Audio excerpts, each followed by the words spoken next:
Salom barchaga. Hozir Farg'ona jamoat salomatligi tibbiyot institutidaman. Tibbiy va biologika kafedrasida assistent lavozimida ishlayman. Hozirgi kunda institutimizda ikkita yo'nalish bo'yicha mana shu aynan bizning kafedramizda ilmiy tadqiqot olib borilmoqda. Bu birinchisi bu albatta dorivor o'simliklarning kimyo tarkibini o'rganish, ulardan dorivor preparatlar yaratish bo'yicha. Ikkinchisi bo'lsa biochiqindilardan demak turli xil maqsadlarda qo'llanadigan adsorbentlar olish. Ushbu yo'nalishlar uchun institutimizda juda ham bir chiroyli laboratoriya tashkil qilingan. Ana shu laboratoriyadagi ish jarayonini qisqacha sizlarga bugun ko'rsatmoqchi edim.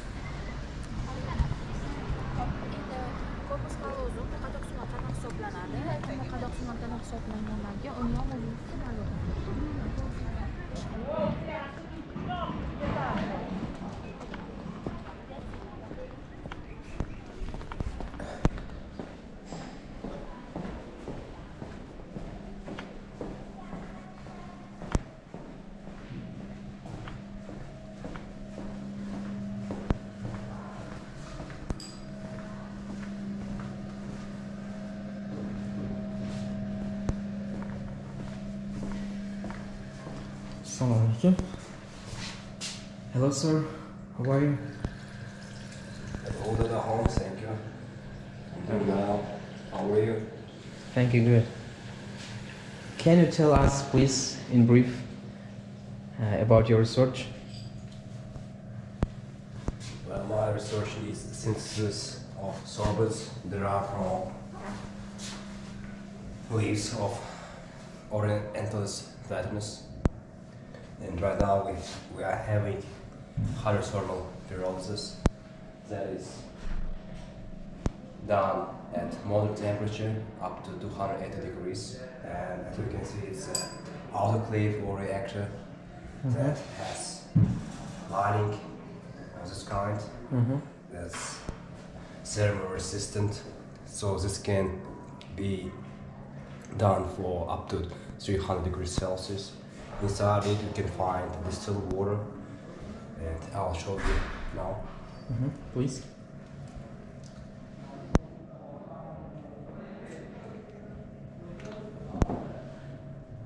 Yeah.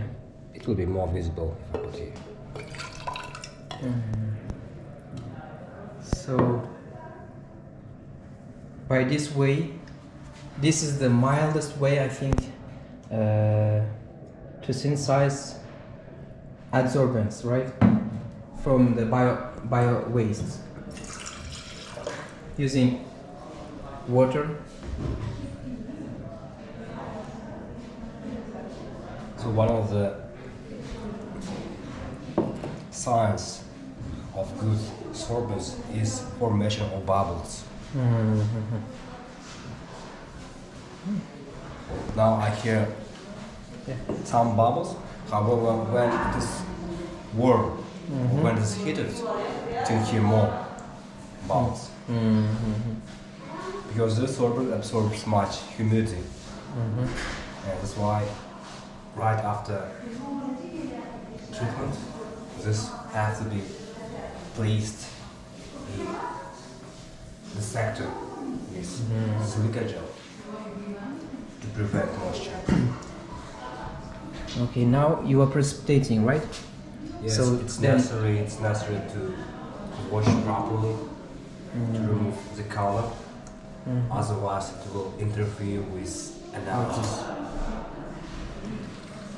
So one of the analyses that is responsible for estimation of microscopic pores is the iodine value or iodine number. Iodine number. Okay, I see. Demek dostlar, This gives us this rough estimation.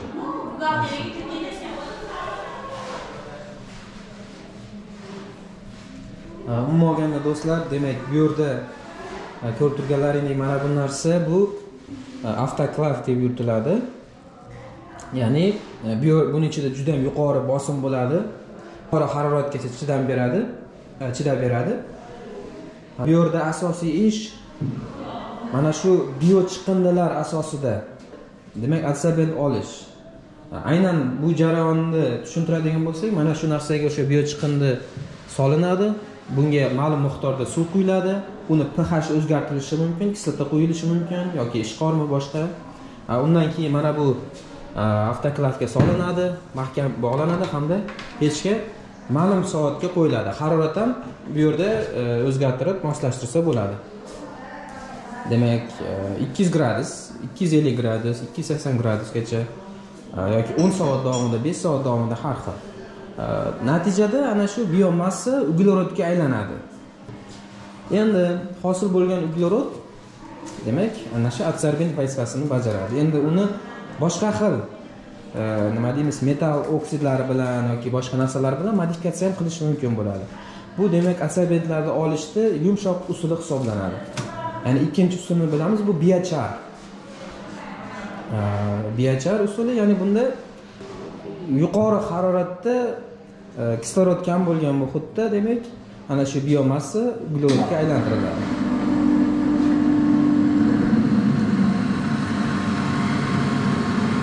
Demak, filtrlash jarayoni.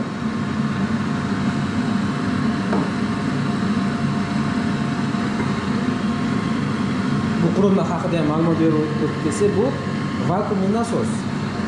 Bu jarayon vakuum ostida filtrlash deyiladi. Ya'ni ana shu filtrlashni bir necha barobarga tezlashtiradi. Mana bu idishning ichida vakuum hosil bo'ladi. Natijada vakuum hosil bo'lgandan keyin bosim atmosfera bosimidan kichik, yuqoridan atmosfera bosimi buni suvni ezadi-da, natijada osongina bunga filtrlanib o'tadi.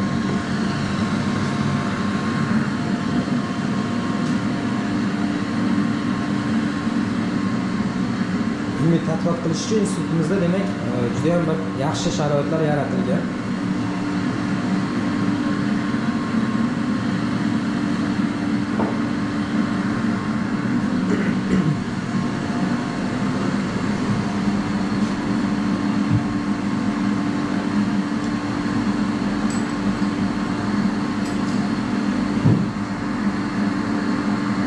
Thank you Bezdaga for information. Rahmat kattakon. Ishlaringizga sog' bo'ling.